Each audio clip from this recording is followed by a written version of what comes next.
I found out my husband wanted to end his life and stopped him, and he thinks I never knew his plans.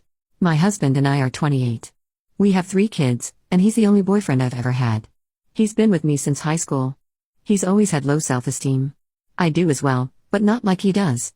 One day maybe 7 years ago we got new phones, and I found out I can read his texts. He can see mine too, but he didn't know about it.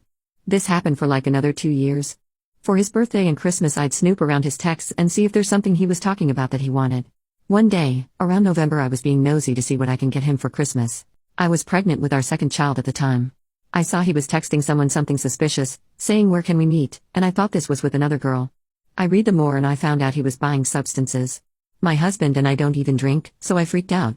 I wondered about how long this was going on for, if I even knew my own husband anymore. Turns out he was buying something that doesn't get you feeling good, but rather something that unalives you. I looked around everywhere. I tore our room apart and didn't find anything. I went through the search history and all his emails on his phone when he was asleep that night, and found out he was making arrangements for a specific date 3 months after I was due. He was looking at life insurance, which we have had since I'm a stay-at-home mom. He was even looking up how much it costs to be cremated.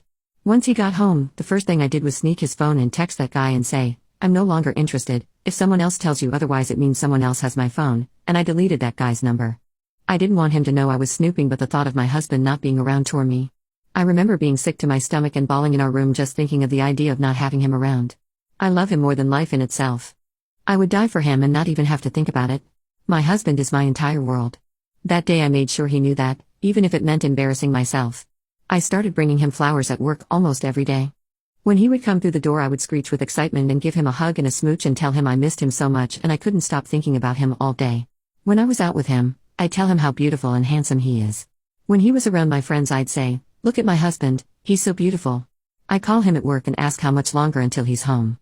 I got him to start going to therapy too. One night I woke him up because I was freaking out and couldn't sleep. I told him I had a nightmare. I said I had a dream he passed away.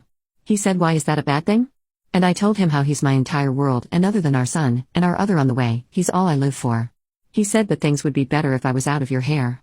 And I said no they wouldn't. If you left me it would literally ruin my life. He said not if you're financially well off. You'll be much better off, and I said I could have all the money in the world. It would mean nothing if I didn't have you. I'd much rather be homeless but still have you as my husband than be filthy rich and you be gone. And he said, are you serious? And I said 100%. I'd sleep under a bridge if it meant I still got to sleep next to you. He said I didn't know you felt that way, and I said I really do. I asked if I could go with him to therapy. He said yes. I told his therapist I think he has depression, and he admitted he might. He got a prescription, and it seemed to help him a whole lot. Even though it's been 5 years, I still do all those nice things for him, like call him handsome and bring him flowers. I don't ever want him to second guess for a second that he's my sunshine.